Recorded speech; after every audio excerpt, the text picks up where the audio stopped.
People say this matchup is close. They're wrong. For years, fans have argued Silver Surfer versus Martian Manhunter like it's an unsolvable puzzle, but it isn't.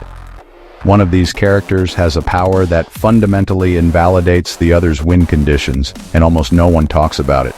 This isn't a battle animation or a what-if. This is a breakdown using actual feats, limits, and scaling that fans usually ignore.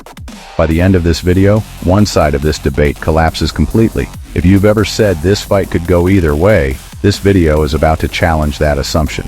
No room for fanboy loyalties. Let's get into it. Here is where the DC fanboys usually start typing. Surfer only has travel speed. He gets tagged by Spider-Man. You have to stop it.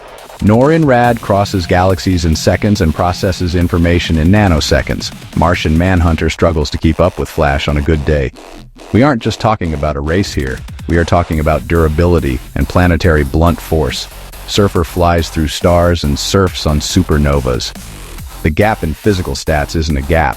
It is a canyon. He has complete control over his molecular structure. This is what allows him to phase, shapeshift, and heal. In JLA issue 75, Martian Manhunter helped pull the Earth out of a black hole. Manhunter's strength is oftentimes unchallenged. But here's the problem. Surfer isn't biological anymore. He is a concept. When Norrin Radd accepted the power cosmic, his soul was essentially wrapped in energy that predates the universe. In Silver Surfer Black issue 4, we see him literally deconstructed and effectively reborn inside a star. He doesn't have muscles to tire out. He doesn't have a brain in the traditional sense that Manhunter can simply switch off. Martian Manhunter fights using his body. Surfer fights using the fabric of reality. When Manhunter shapeshifts, he is rearranging his own molecules. When Surfer uses matter manipulation, he is rearranging your molecules. This is the first major mismatch. Manhunter has to touch you to phase through you. Surfer can simply unmake the atoms of the air you're breathing from across the solar system. Let's look at the receipts for speed and durability, because this is where the Speed Force arguments usually come up. Martian Manhunter is fast.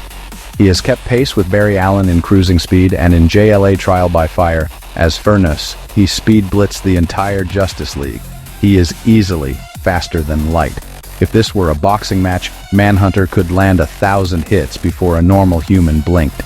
But Surfer operates on travel speed that breaks physics.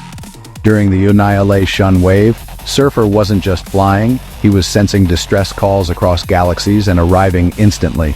We aren't talking light speed, we are talking instant transmission levels of speed. Manhunter is fast. He keeps pace with Superman. But let's look at the receipts from the Annihilation era. Most people bring up Manhunter keeping pace with Wally West, but that is travel within a solar system. Surfer operates on a galactic scale. In Annihilation, Silver Surfer issue number 1, Norrin Radd crosses 500,000 light-years in a matter of seconds to intercept the Annihilation wave. Do the math. To cross 500,000 light-years in seconds requires speed that isn't just FTL. It is millions of times the speed of light. While Manhunter is flying from Earth to Mars, Surfer has already scanned every planet in the Andromeda Galaxy. During the Annihilation War, he was searching entire star systems for Galactus in the time it takes a human to take a breath. Manhunter can phase through attacks, sure, but he can't fight something that is literally everywhere at once. And durability? This is the nail in the coffin. Manhunter has a very famous weakness: fire. Now, I know, modern writers have made this psychological or he has overcome it, but extreme heat still affects his density control. Guess what the Silver Surfer produces? Pure cosmic radiation and heat. Surfer channels the energy of stars. He doesn't need a match. He can turn the battlefield into the surface of the sun instantly. Even if John has conquered his fear of fire, he hasn't conquered the physics of thermal destruction. Surfer has tanked blows from a rage-lusted Thor and the Hulk. Manhunter has been knocked out by a surprise attack from standard heavy hitters. The durability tier is simply different. This is the only category that matters to the Martian Manhunter always wins crowd. They will scream telepathy and call it a day. And to be fair, Manhunter is arguably the strongest telepath in DC. But here is the problem they ignore. Silver Surfer doesn't just have mental resistance, he has cosmic awareness. His mind is connected to the fabric of the universe. Trying to mind-wipe someone who communes with Galactus isn't like mind-wiping a Green Lantern. Let's break down why John's one win condition is actually a trap. Let's respect Manhunter here. His telepathy is absurd. He has scanned every mind on Earth simultaneously. He has broken through Mugeddon's psychic defenses. He is arguably the strongest telepath in the DC universe. But Silver Surfer's mind is not a human mind. It is cosmic awareness. Surfer is constantly connected to the universe itself.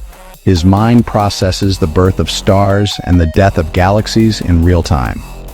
In Infinity Gauntlet, Surfer was one of the few beings who understood the scale of Thanos' threat before it happened. Trying to telepathically shut down the Silver Surfer isn't like hacking a computer. It's like trying to download the entire internet onto a USB drive.